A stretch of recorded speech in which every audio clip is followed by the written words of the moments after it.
Got it. Hello, everybody. Today is January 21st, and we're back for another new Comics Day haul.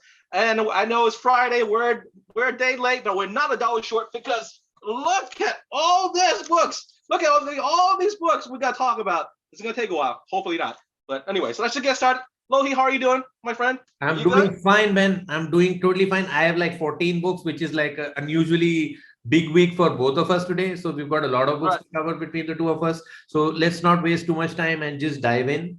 All right, Lohi, you start first. We'll go to the world of DC Comics. All right, I'm gonna Cobra Kai the shit out of this. So starting with Nightwing. Nightwing. I also read Nightwing. Oh, Nightwing number 88. Absolutely. Written by, of course, by Lohi's favorite writer, currently writer, Mr. Tom Taylor. Excellent read, as always. Yeah, take it away, buddy. Okay, so for Nightwing issue 88, this is like Nightwing basically inherits a lot of money from Alfred, and his idea is basically to give away this money to the community of Bloodhaven, but a lot of people have problems with that.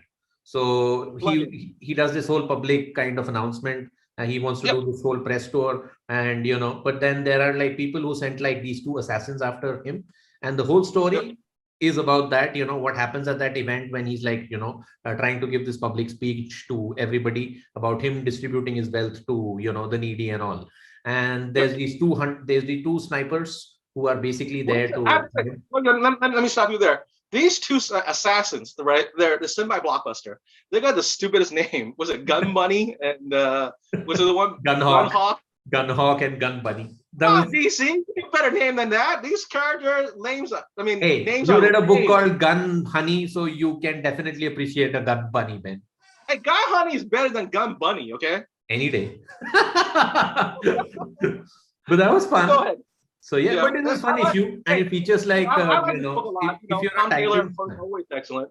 If you're a Titans fan, then you will love this book because they make an appearance, and because Nightwing was a part of the Titans, and he was one of the founding members. So he was a leader. So overall, this is a good book. I liked it. And then it brings back the Heartless villain also a little bit. So where things are moving. So. And I think Nightwing is a pretty great book to pick up. I have not been completely disappointed by any of the Nightwing books, except for those Fear State tie-ins. But then other than that, it's a definite recommendation for me. Now, hold on. Let's go back to the Fear State thing. Okay? I mean, this is a question I've been meaning to ask you when I first read this book. If it wasn't for the interference with the the Fear State crossovers, right? Do you think is Nightwing still be dealing with the Blockbuster storyline, where they moved on to somewhere new at this point? I think it would have gone to the Blockbuster and this, the Heartless storyline, because that's what they started with. And they got deviated in like 3 or 4 issues because of this Fear State thingy. But I think it would have been more solid run if we didn't have that, because we didn't need that, to be honest. It was just a filler, lot of filler issues in the middle, So, but DC can sell more issues that's good for them. But it was felt like a little bit unnecessary. But this is where the Act 2 is kind of, Act 2 of this book begins. So the first 6 issues is where Act 1 ended. Then you have those tie-ins, like 4 of them. You don't need to read them. You can skip them. And then you can just get back into this, save your money, and basically start with that's one thing that Tom Taylor's doing really good is that just about every issue could be a jump-on point. And you can still get how the story is flowing. I like that. Tom Taylor, your favorite writer, shows why he is. Absolutely. All right. For me, my second and only DC purchase is Catwoman number 39. Okay. Now I don't read Catwoman. I haven't read Catwoman in many years. I bought this just for the cover alone. Okay. It's of course me and Kyle on a stripper pole. As you know, or may not know, I do like to frequent those gentlemen clubs for leisuring. So if you have Catwoman on a strip pole, I'm going to pick it up. And this is also a new team that's working on this now. I'm probably not even going to read this, but I love this freaking cover. That's why I bought it. And that's it. Absolutely. What do you think? You like the cover, Louis? We all have done it. We all have bought the occasional Frank Cho, J. Scott Campbell books just because of the covers. We don't care what's inside. But the covers look good, so that's why we buy them. They look great. There ain't nothing wrong with it, Ben. Ain't nothing wrong with it. One more thing. However, despite this being a cover by, this is not my cover of the week, which will come later. Wow. Oh my God. Yeah. Oh. All right, Louis, go ahead. More DC. Okay. Next DC book which I got was what's the next one I got? Oh yeah, this one, the Zdarsky Batman the Night. So again, so there are a lot of independent Batman books which just keep on dropping from DC because he's in probably 7 or 8 ongoings he has at one point of time. This is another one. This is the first issue of 10. It's Chip Zdarsky. It's like Batman Begins. Where Bruce Wayne is trying to again, he gets thrown out of the school and all the boarding schools where he goes, and he basically doesn't want to. He wants to learn, but he doesn't want to get any degrees or something. He says, "I don't have anything to prove to anyone, but to myself. Right. And if I've learned a skill, then that's good enough for me." So it's all about his transformation during his. I mean, it's before he becomes Batman, what he does, and there are a lot of moments where Alfred is disappointed from him because he gets into street fights and all. So it depicts that era of Bruce Wayne's personality before he became Batman, all of his training and all. And there is Hugo Strange, and there's a big interaction between Hugo Strange because Bruce Wayne feels that he needs to see a psychologist, and then he goes to Hugo Strange, and Hugo Strange tries to deconstruct him. Oh, you're an orphan boy who lost his parents, etc., etc. But there is a twist to it. And the twist is good because Zdarsky is such a good writer that anything Zdarsky writes, it's always worth it. And I am digging this now. I think it's one of the strongest Batman titles out there.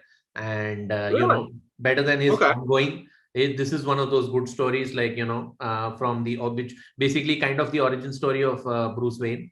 All of his trainings, what does he do? And yeah, he's going to get Henry Ducard and all of those guys, Leslie Tompkins into this. So it's a good book. I liked it. Issue 1, it did exactly what any issue 1 should do. That is create the energy and, the excitement and the build up and, get you hyped for issue 2, which I'm definitely going to buy now after this. Okay.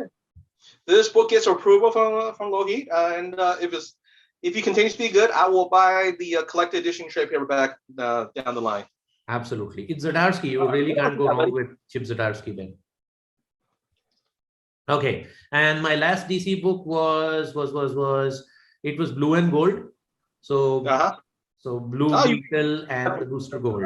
So it's an ongoing. It's a continuity. It's an ongoing. So so Blue and Gold have. I mean, basically Blue Beetle and Booster. They've started with this company of their own called Blue and Gold Restorations, where they basically want to help out people in need for free. So a lot of people show up. And this character called Omnizon, who's also featured in the first issue of Blue and Gold, also shows up. She's like an alien queen, and the whole issue is basically Blue Beetle and Booster Gold trying to fight with Omnizon. It's a good issue. There's a lot of build up. It's kind of a continuing issue, so it does progress the story further, and it's issue 5 out of 8. So we've got 3 more to go. So before the team of Dan Jurgens and Ryan Sook, they're good creators. I expect this book to be pretty good. It is at least decent. But from a buddy cop perspective, it is pretty good. And like I mentioned in one of our previous videos, when they're fighting anything, then they're Instagramming everything live. So you also get interactions from the viewers, and those viewers are same from issue 1 to issue 5. So you also get to see a little bit more about the viewers, who's actually watching them, so it's a good issue. And it's also a definite, if you have to read everything, you can't just jump in. This is not a jumping on point issue, but yeah, I think when it comes in a collected edition or something, I would definitely say go for it. It's if you like Blue Beetle and if you like Booster Gold. Cool. All right, that's all for DC for you right now.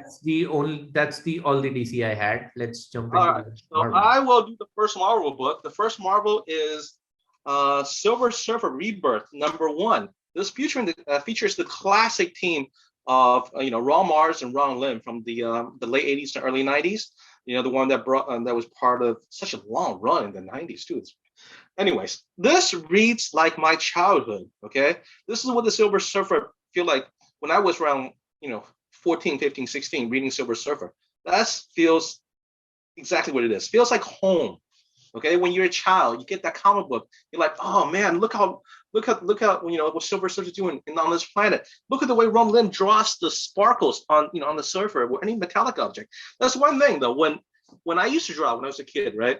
My biggest influence actually was Ron Lim. So when I draw these characters, I would put the extra sparkles on the characters. And that's because I'm heavily influenced by Ron Lim.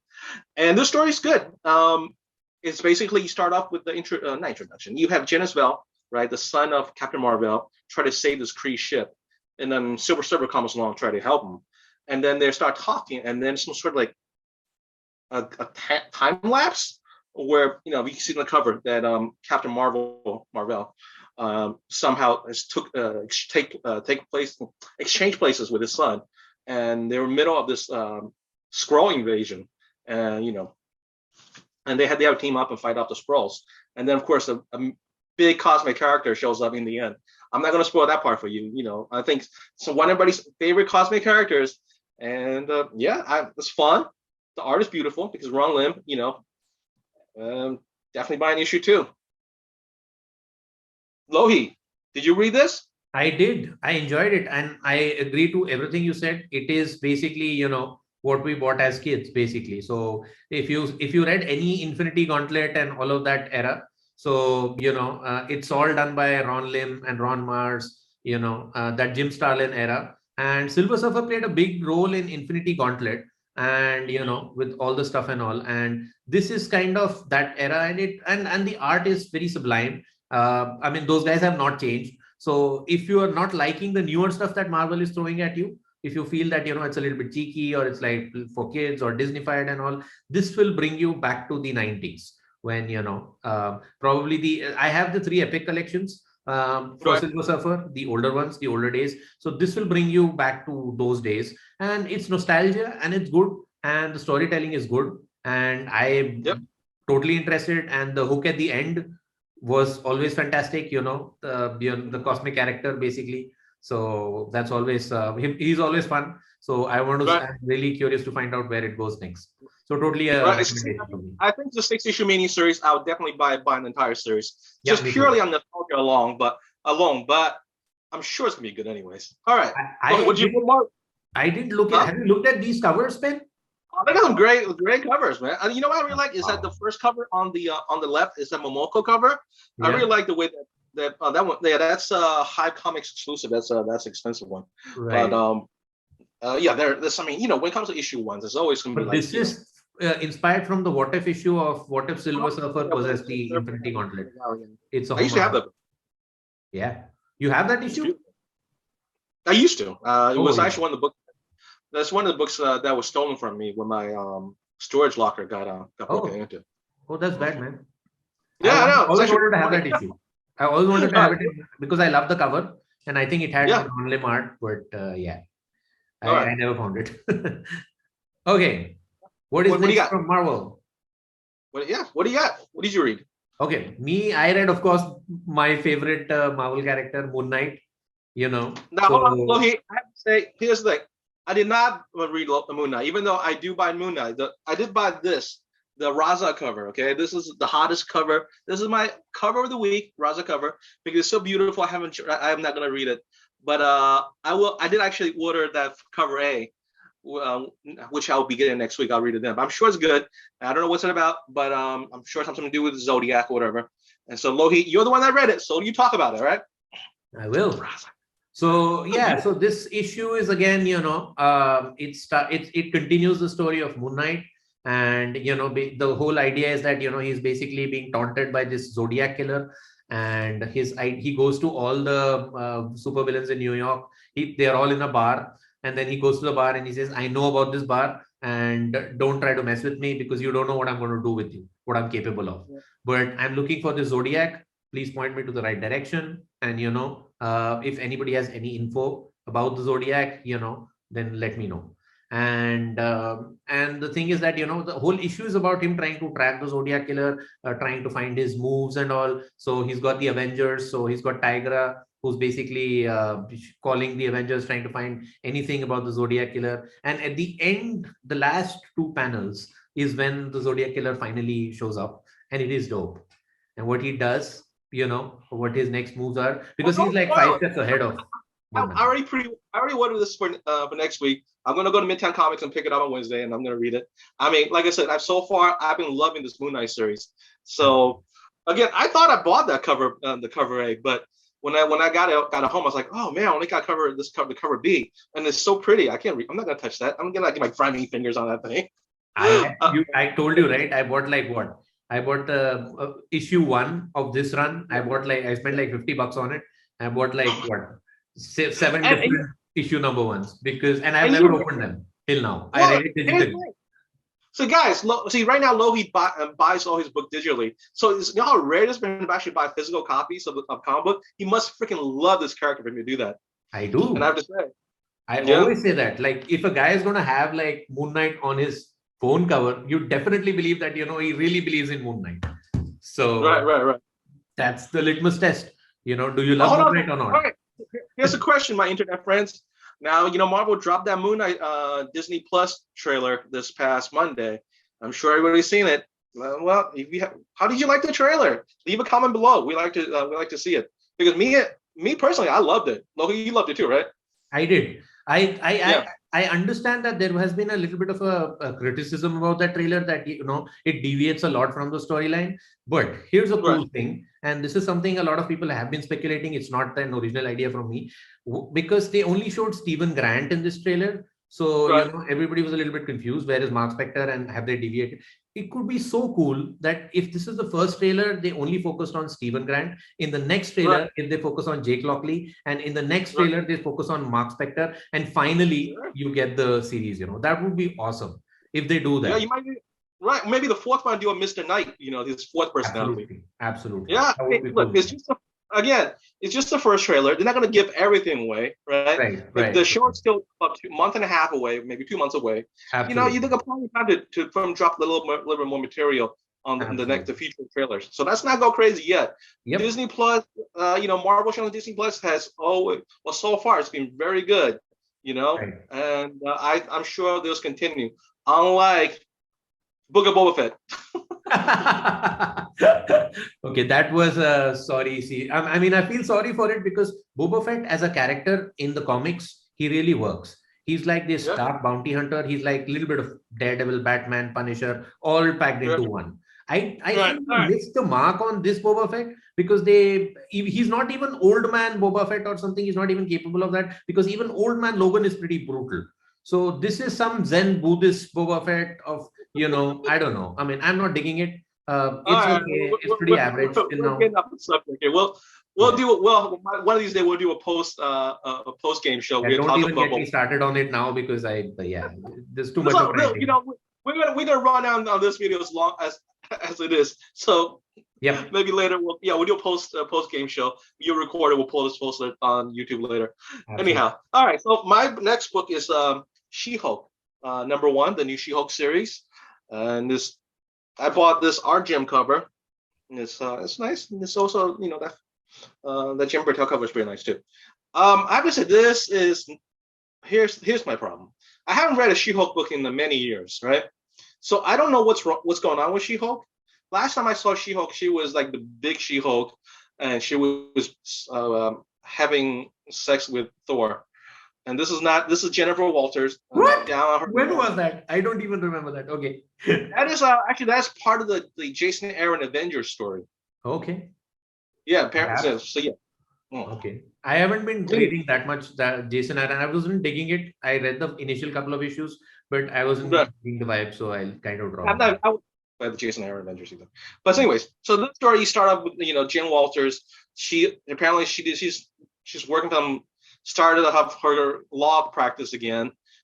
And it's not going well. And then she gets in a fight with her old enemy, Titania, right? And then apparently they come to the truth. They're like, okay, I enjoy fighting you because you're the one that can take the kind of punishment that I could dub out.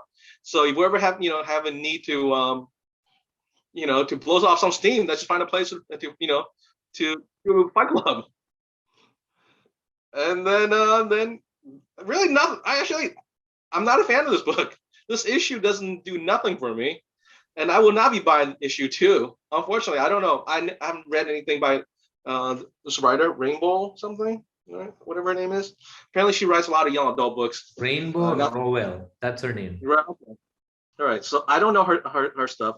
Never heard. And then I don't know what her stuff. And this book, of course, I'll go to spoiler territory here, because end of the issue, Jack of Hearts shows up. Apparently, Jack of Hearts has been dead for many years. So you're like, okay, but it's Jack of Heart. You're like, he's a C-list character. Who cares about Jack of Heart? If you want to make a statement, give me a bigger character than Jack of Heart. Absolutely. Right? Absolutely. That's what I'm saying. I'm not even. I mean, the covers were this RGM covers were on that. I bought it because of a simple fact that I like the sexier version of Jennifer Walters. Of course.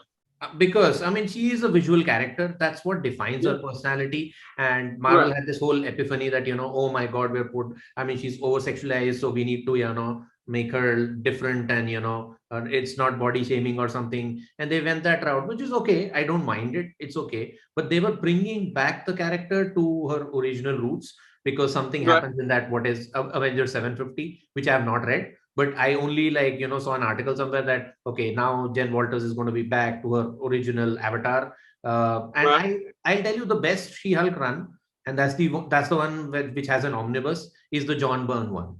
Because that's where she was, portrayed the best for what she is. The John Byrne one, actually, I did not like the John Byrne one.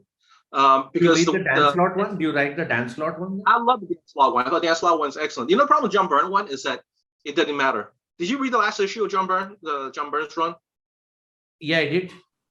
Then you should know why it's not good. That's true. But I like the artwork. I like the way she was portrayed. Yeah, that's the late 80s, early 90s. John Byrne, still could draw really well. And she's like skipping ropes and all, and she's like breaking the fourth wall, and like, I will rip off your X-Men covers.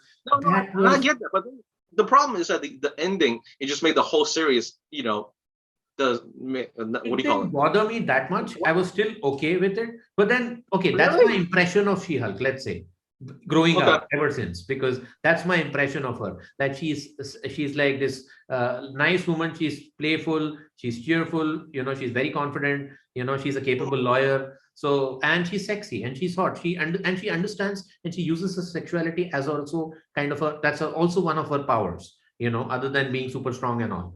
So I thought that this would bring her back to those roots. And it does to a certain extent, but then the storytelling is like pretty flat, It's like she's there, with the titanium stuff and all, and they're like broming out, okay, we'll fight each other, just to make each other feel better. It doesn't work. It doesn't hit all the right things. I don't think so. I'll buy the second issue. I don't think so. I'm also going to be buying the second issue. Yeah. Yeah, and I think it's like, I actually like the She-Hulk character. Yeah. But this book, so issue 1 does nothing for me and does not encourage me to buy a second issue. So I'm going to say this is it's not bad. It's just average. Yep. I'm going to say is my thumbs down of the week. But the covers are nice. Covers nice. I mean, look, it's She-Hulk. Variants. So many variants. I like the actually just the Jennifer Walter one. That one, the Jennifer Walter one. The one below. This one. For some reason, I like that cover the best. Yeah, Ji Hung Lee variant cover B. That's good. Oh, yeah. I like this one. The Joe Jusko variant is also nice. So yeah. But moving on, what's next? All right, your turn, buddy. What do you got? Next, I've got Venom issue 4. The Venom issue 4. All right, by Ram V. So I bought both covers. I bought cover A. Yeah. And I bought the homage to Spidey 300. I like this one a lot. Of course. Yeah, I like that. You like that one, Louis? I do. I love this one. The homage is the ASM, the 300 homage is pretty decent. Yeah, I like it. I like it. Yeah. So, did you like the story? I did like the story a lot, actually. Also, this is a spec key. It features the new symbiote near the end there. So I know that's why this book's been selling pretty well. Can we name him? Should we name him? Venom. Bedlam. Yeah. Yeah. All right, go ahead, Louis. Talk about it. I'll put my input after you're done. So again, this is continuing the story of Dylan Brock. He gets betrayed by one of Eddie Brock's, close associates.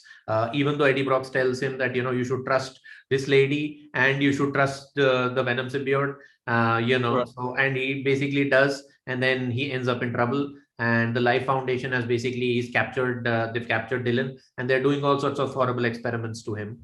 And yeah, that's the whole premise of the story, that they're trying to torture him, and they're like these multiple symbiotes. And then in the end, it's good. I mean, it's basically about him, how does he deal with his torture and all. And at the same time, there is this whole Liz Allen story. So Liz Allen is basically leading the facility, the Life Foundation, and she's basically controlling everything. So that's there. We still don't know what has happened to the original Eddie Brock, because there are two versions. One of them went to space. The other one kind of died in front of Dylan's eyes. So was he a clone? Was he a real thing? That's still not known. So that's probably something Al Ewing, when he comes in, he'll pick it up, the Venom side, the Eddie Brock side of things. But right now, Ramvi is continuing the Dylan Brock side of things. And it's okay. It's not bad. I wouldn't say it is like bombastic or, must read, or it's like, it doesn't give me the punch as Donny Cates' Venom did. It's okay. Yeah. It's a continuing story. I appreciate it. Near the end of the book, they did the character that Eddie Brock saw just before, before the book ended issue 1. They give him a name, Meridius? Yeah, Meridius. Anyways, so at least we got a name for that. Cool. And apparently the people that's trying to capture Dylan's involved. Apparently they're have sort of partnership going, which I thought was very interesting. I actually like this book. Brian Hitchcock art I always enjoyed. Yeah. And I'm waiting for like you said, like I'm waiting for Al Ewing's part to come in. I mean, I like Ranvi. I know he does an excellent job on that Swamp Thing book you really like. Yep. And I think he's doing a good job on Venom as well. Yep. And it's a good book. And of course, I'll be. I like I forgot to mention, but there's the Dylan Brock story, there is the Liz Allen story, there is the Bedlam story. He's only there for like 2 or 3 panels. But there's also the Venom symbiote story. The Venom symbiote trying to escape. That's basically what you see on the cover. Yes. Let's talk about that. They're talking about like the conflict the symbiote has with himself, because he thinks that Dylan sees the symbiote as Eddie, right? Which makes sense, because they bonded to each other for so many years. I'm sure a lot of Eddie Brock's personality is actually imprinted into the Venom symbiote, right? Right. And now because now Dylan's bonded with that symbiote, they share each other's thoughts and feelings, and that's why he's so troubled by the whole situation. He's like, I'm not Eddie Brock. But because Eddie's never there for Dylan, and Dylan sees me as he sees Eddie, but I'm not Eddie.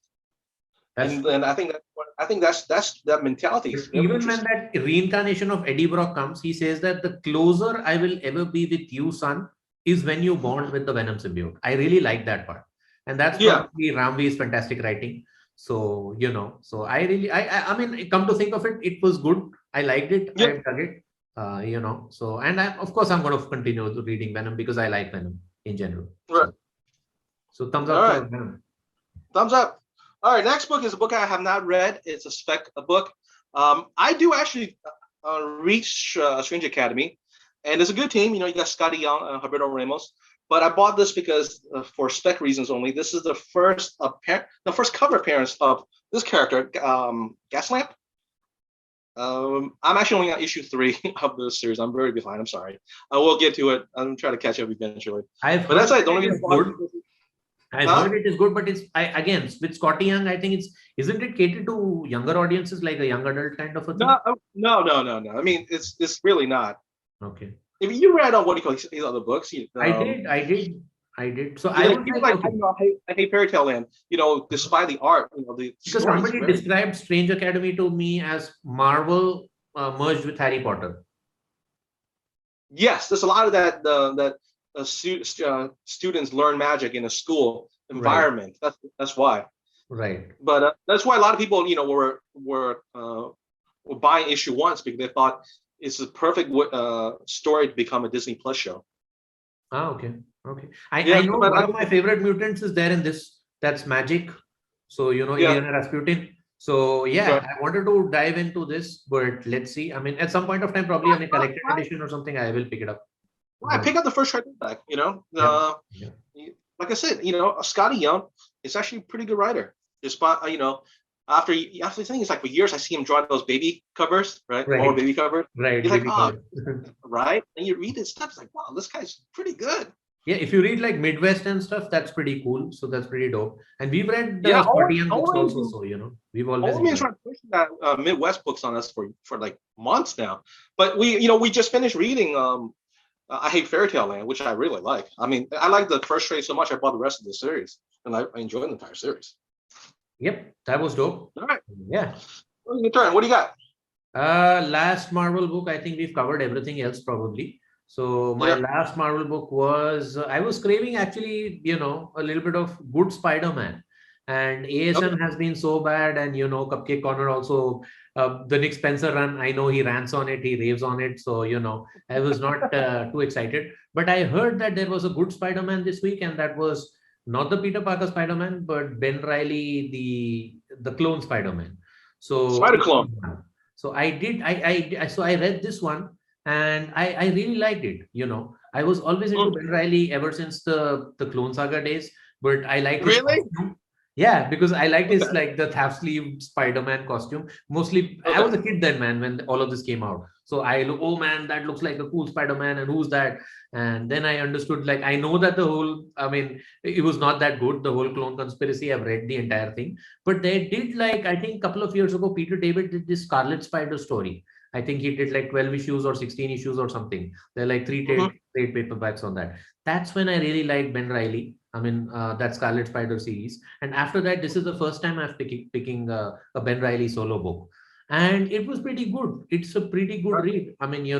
So it's about, so basically the premise, I don't know, I haven't read ASM, but what I understand is that Mary Jane and Peter Parker have gone to Portland because Mary Jane is having a baby or something. She's pregnant. So they're away from the limelight, they're away from the action. And Ben Reilly steps in for Peter Parker as Spider-Man in New York City. And there are a lot of, so this is not just like him, it's not a simple story that, Spider-Man fights an enemy and then squashes it and then that's it done.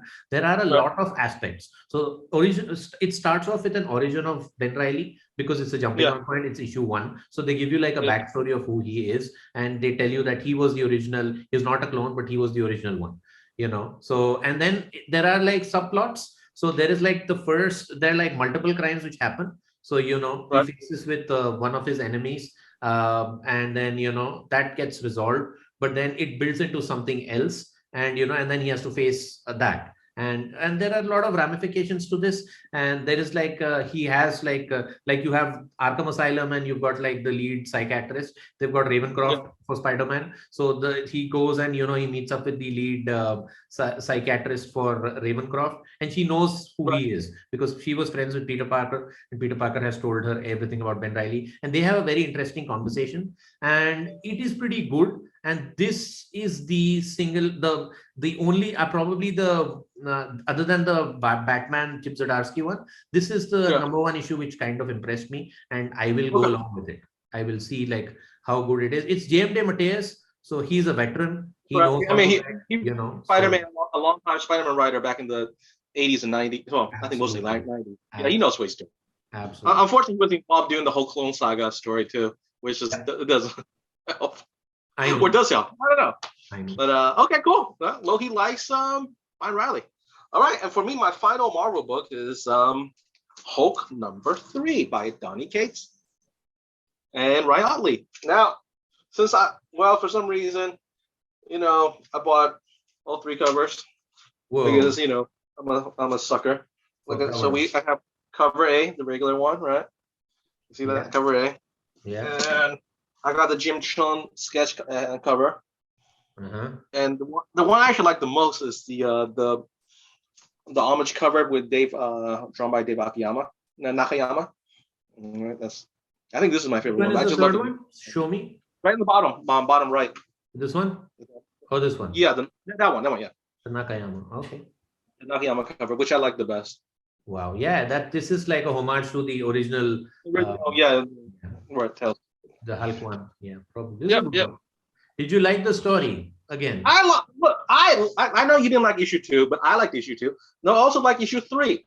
Again, for spec reasons, there is there's a cameo with a new character, with Donny Cates has said it's going to be the Hulk version of Null. Okay, now you see him in this character. This character looks like a Black Hulk, like a shadow version, like a shadow form of this big hulking character.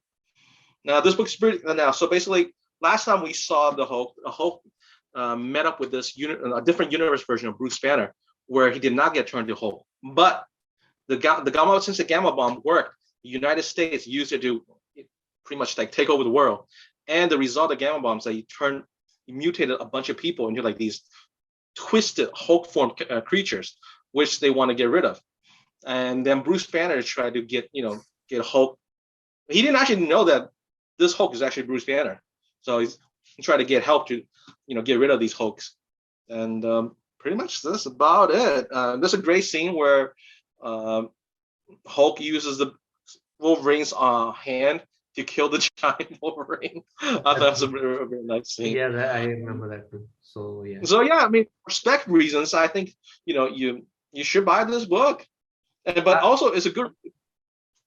I think I want to see where this goes. I am curious. I'm not digging the whole Starship Hulk aspect. I never did, but it's something which I don't like it that much. But I persevere. It's a fun read. I'll tell you, it's a fun read. It's a fast read. It's bombastic. It's action packed and all. Ryan Otley is the savior of this book for me. But okay, it's going somewhere, and probably Donny Cates has a plan, and I am along for the ride. But I don't like it. I don't like that whole concept of him, piloting and it's like a starship is broken, because that's a little bit hard to swallow for me. Like, really, how does that even work? Like, he's fueling and there is an engine room and he needs to keep the rage active, so one of the Hulks needs to fight and all. And generally the problem is with the design also. This is like Weapon Hulk or something, Weapon X Hulk or something. I want to see Hulk's angry eyes. I want to see his whole face, because, and they've covered half of it and given him this whole cyclopean look. I don't dig it that much, but overall the book is good. I don't know how to describe it. It's something I don't like that much, but I persevere with it, like whenever it comes out. You want to go finish the first storyline, see where it goes. Yeah, probably I want to see where the first storyline finishes, and then decide, whether I want to continue with it or not. That's the idea. No. Okay, so that we're done with Marvel Comics. What do we got? You want the Image? I only have one Image book. How about you? You only have one Image book. Okay, I have got 3. Wow. Okay. Well, let's do. You do one. You do one. I'll follow up. Did you of course did Primordial, right? Let's start with Primordial. All right, Primordial. Well, then I'll do it. Since this is my only buy. This is by, of course, Jeff Lemire and Sorrentino. I'm not sure about this book. Because I mean, I should like this book, but I'm very confused by this book, right? So basically, this takes place in the future. I think it was 2024 at this point, right? Yeah. It looks like the Soviet Union has won the Cold War, and I kind of need a little explanation of how they won the Cold War. Okay, it's weird. And then, of course, I keep forgetting what's her name. Apparently, she's an older woman now. I think she's like a grandmother. So she's the owner of Laika, basically the dog. You're talking about, right? Yeah. Right. And the animals are just about to land. Their ships about to land. And then she's able to get in contact with them, sort of. But yeah, like I said, I'm very confused by this book. I need a more explanation of how, like, the Lisa World events, they just skipped ahead last issue with that timeline page spread, and this issue just said, oh, all right, now West Germany is now part of the the Eastern Bloc. And I'm like, how did that happen? Yeah, right? I was confused. I had no clue what was going on. I like the part where, I like the tension when the spaceship with the animals is descending and headed towards Earth, but nothing else worked for me. Like, what is going on? Like, okay, because they show, like, in one of the panels that they're in Denmark, and the next one, I mean, somebody asked, okay, why are you leaving Germany? Germany is not on borders with Denmark. I mean, I don't know how it works. So, anyway, so it was okay. I mean, the artwork is still fantastic. He lives in Germany right now. Exactly. So I do know, but how does that work? I don't know. Like, what was Jeff Lemire? Was he experimenting with the map of Europe? Did he fold it or something? I don't know how that works. So, but anyway, I mean, there is, it is still intriguing to me, but not that much, you know. And I don't know how many I mean, issues this has. for this Do you team, know how right? many issues this has? This is like 10 issues or something, or like, is it going I to be think this over? actually, I think this is ongoing, bud. Wow.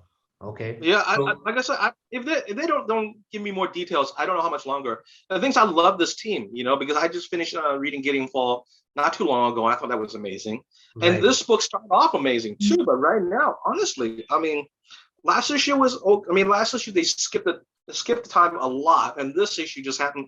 I mean, I don't think it's bad, but I need more explanation than this. I think probably you'll get some explanation, probably hopefully in the next couple of follow-up issues. It's one of those But weaker issues, but with the overall stronger story, maybe that could be the yeah, thing. So we have to wait and see like issue 6, what happens and where it goes. Because it right, was right. I mean, going to a certain place and now it's not. Now things are yeah, getting resolved because the animals were in space, but now they're back. And right, then what's going to happen next? So I am right. curious, I mean. but Yeah, something happened to animals near the end of the issue, which we don't want to spoil. And yeah, that's so I mean, it still had me intrigued enough to buy the next issue. But usually these books are 6-issue arcs before they put in the trivia back form, true, collecting trivia. true, true. So So something will they have to happen. do some. Yeah, They have to do something, something big to finish that. Like fantastic or the bombastic or something. Yeah, something has to happen. yeah, yeah, yeah. Otherwise, it doesn't. Um, yeah, I mean, yeah, and it's I don't know. If they don't do something more, I don't know how much longer to buy this book. Well, Yeah, but I have to tell it's you not one bad. thing. People, it's not a bad book, but this book, the most latest issue had me just scratching my head. And that's all. Yeah, I mean, yeah, exactly. So I felt the same way. I didn't know Right. what to make of it. Did I like it? Okay, let's move on to the next. Okay. So I was I mean, like I neutral. like. I was like, Switzerland. I was completely neutral. I had no idea what to say. So All right. Okay. Hello. What's your next image book? I've so the image books, the biggest advantage of reading image books are you read them very fast, because Yeah. a lot of those image books are like like for Primordial, I think I finished the issue in like what 5 minutes maximum. So Yeah. you read the books Well, pretty fast. I mean, I feel bad just because Sorrentino's art is so nice. I was like, oh, you look at the pictures again. Oh, all right, this is really cool. Absolutely, and I think I'm reading this thing, Righteous Thirst for Vengeance. Okay, Rick Remender's the Asian crime story. Hey, how Yeah. is that?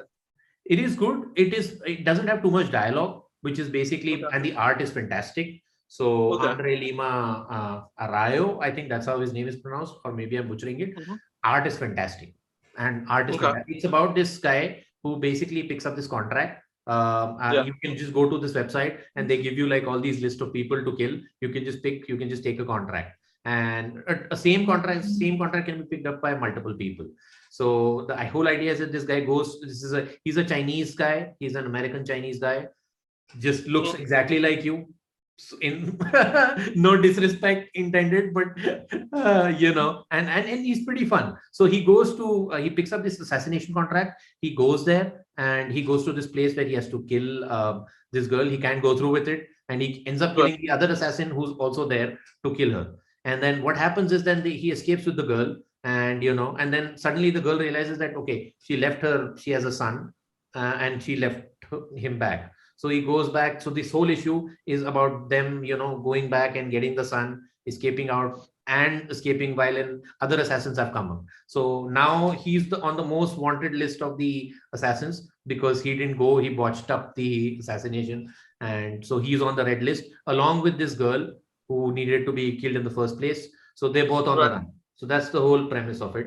And it's pretty fast. You read it in like what, again, less than 5 minutes, because Okay. not too much dialogue, it's more action, and the panels are pretty decent. So the paneling is done very well, and the artwork is fantastic. So that's what.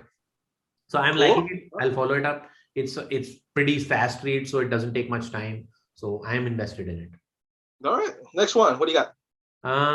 Next one is another kind of fast read. That's basically, where is it? It's Homesick Pilots, and Homesick Pilots is another fantastic book. So yeah, it's written by our friend Dan Waters. So Dan Waters does the whole, and the basic premise of Homesick Pilot is that there are these objects, ghosts, which basically control, like, in these inanimate objects, they're haunted and they have ghosts inside them, and basically, you can control those objects. So basically, you can control a haunted house because if there are like ghosts in it, so you can, it's like a transformer. And similarly, I remember that. I read the first 6 Right. issues. Well, Right. yeah, that was fun.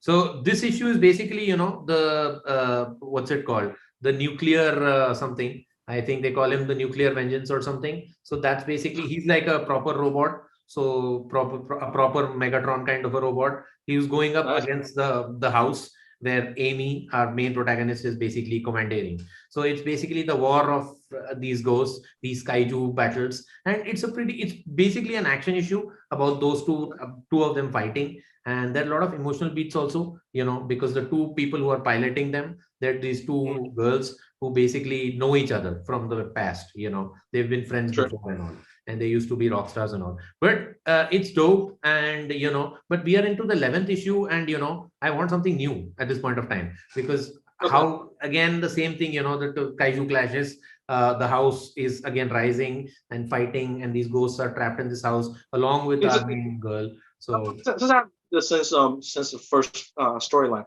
is this that still same haunted mansion? Yeah, it's the same haunted house. They drown it, then it comes back again, and then now it's all it's just basically fighting the this nuclear bastard house. So so yeah, so it's a Clash of the Titans kind of a thing. If you like that, then this is good. But it's getting it's getting a little bit repetitive now for me, and I really want to see where it goes next. So how much longer if this book is still do the same stuff for the next couple issues, are you still going to stick with it? I like Dan Waters' this thing, the writing, it's good, the dialogues are good, and I like Casper Wingard's art. So art is pretty fine. And the thing is that sometimes I don't want to read too much exposition. I just want a good story, and I just want to get through it. And this lets me do that. That's why I said Image Books, one advantage is you get through them really fast, and the story keeps on moving. So that's why I'll continue with it, because I like I've continued with it, I stuck with it for 11 issues. So I'll see, I have to see, but they have to do something new. And I think this story arc is also ending. This is like the third 6-issue arc. So so probably it'll end, and then I have to see what new they do with it. Okay. That's a good. All right. Are we done with Image? That's probably it from Image. All right. So for me, I have one book from Boom Studios. It's 7 Secrets by, of course, Lohit's favorite writer, Mr. Tom Taylor. Here's the problem. All right. I mean, this is a good book. It's been a while since the last issue came out, because Tom Taylor has so much stuff on his plate with DC, and then, of course, Dark Age. I don't remember what happened last issue. So in this issue, apparently Casper in last issue has figured out he could fly, which is I don't even remember that. I don't remember that as well, but I have no clue. Really? But Could he fly? Okay. It's well written. Tom Taylor's, outside the gay Superman has never let me down. Daniel Duculo, the artist, I love the art. It's very manga-ish, manga influenced. Right. And the story basically is still, you got the Keepers, and they're still at a war with the Seekers. And I also remember that they blew up the Seekers' headquarters in last issue either.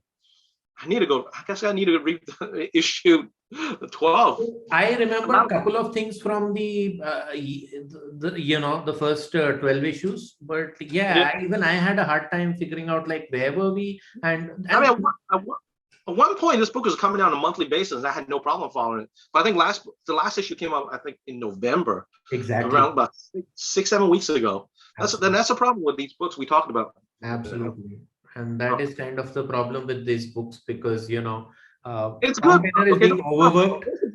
This is a very Lohit, both me and Lohit will say this. This is a very good book, well written, well drawn. If this comes out on a more consistent basis, and we don't need to go back to issue 12 and still remember the storyline, this will be the best Tom Taylor book out right now. But the problem is, it takes forever for this would come out, especially now that Tom Taylor has an exclusive deal with DC.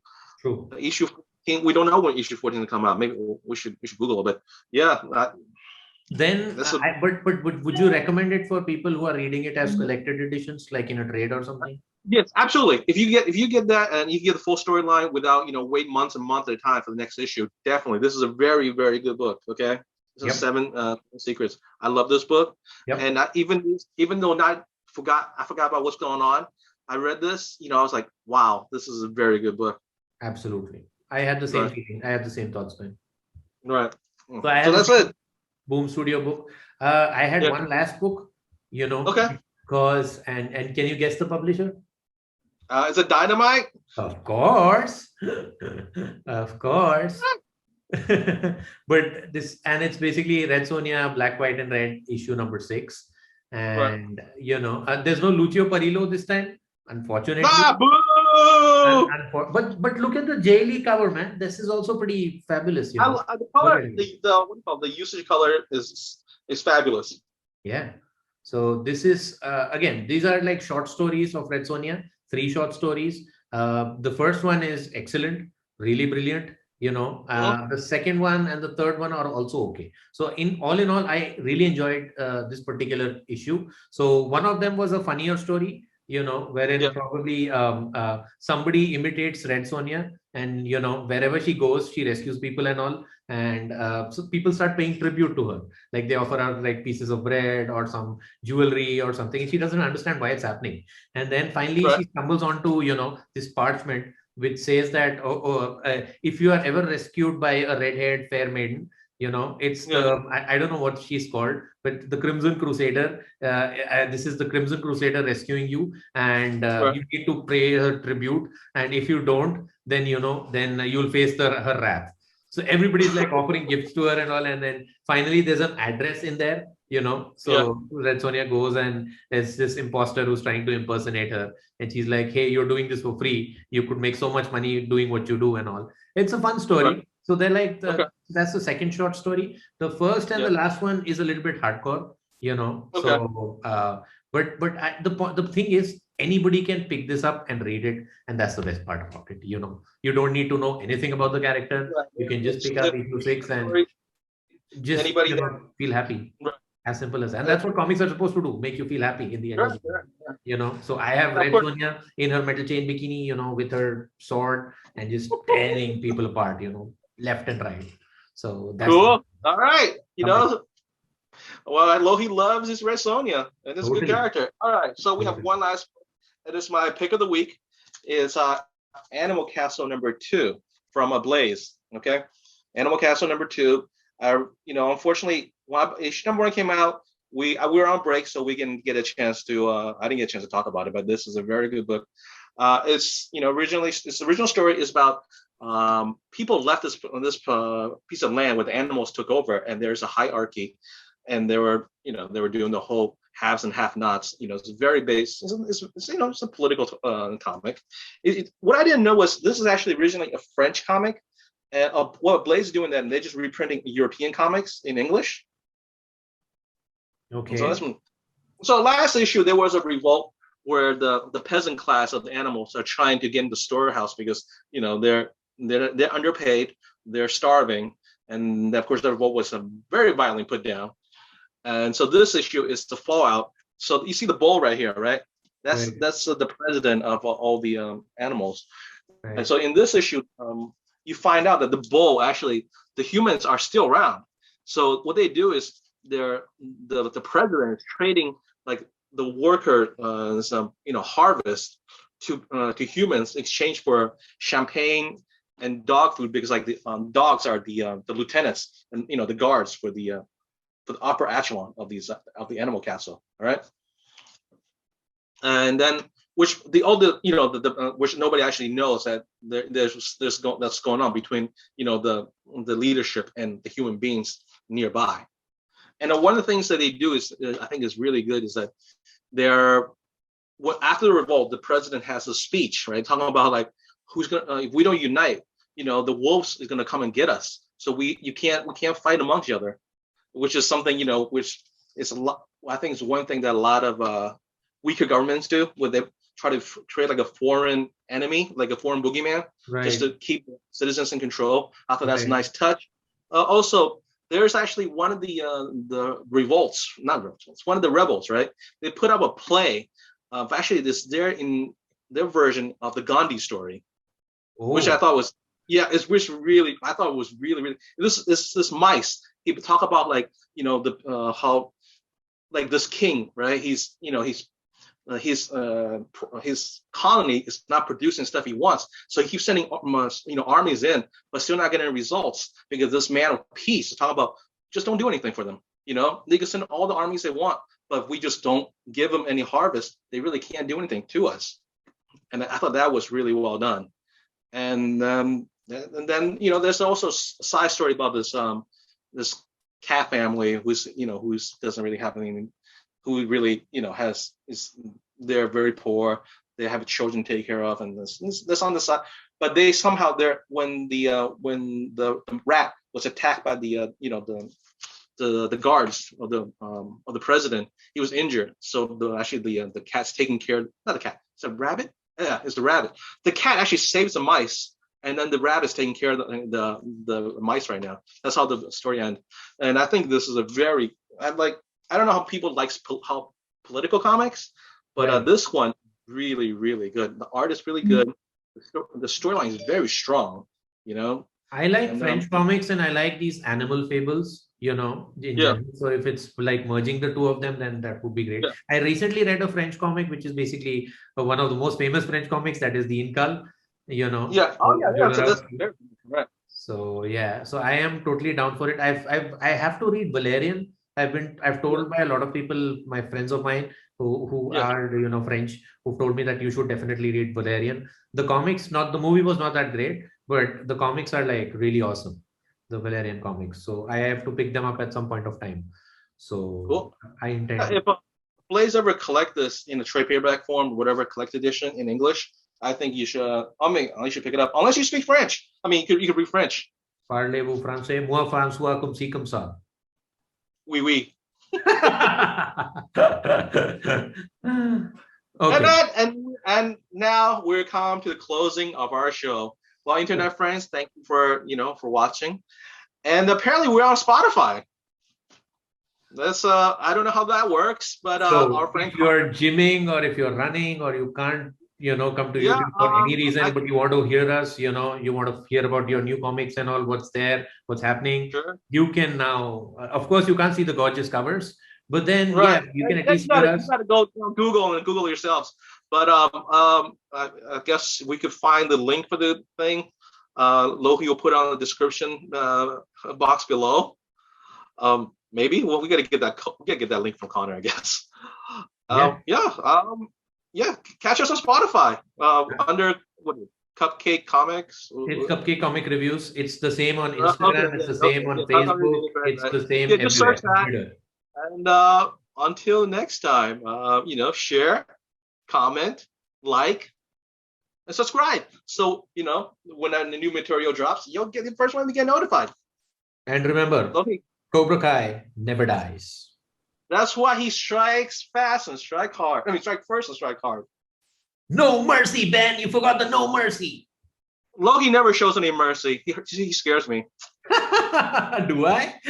No, I love you, man. Thanks, man. Same here. Right. Likewise. Everybody, have a good weekend. We'll be back next week. All right.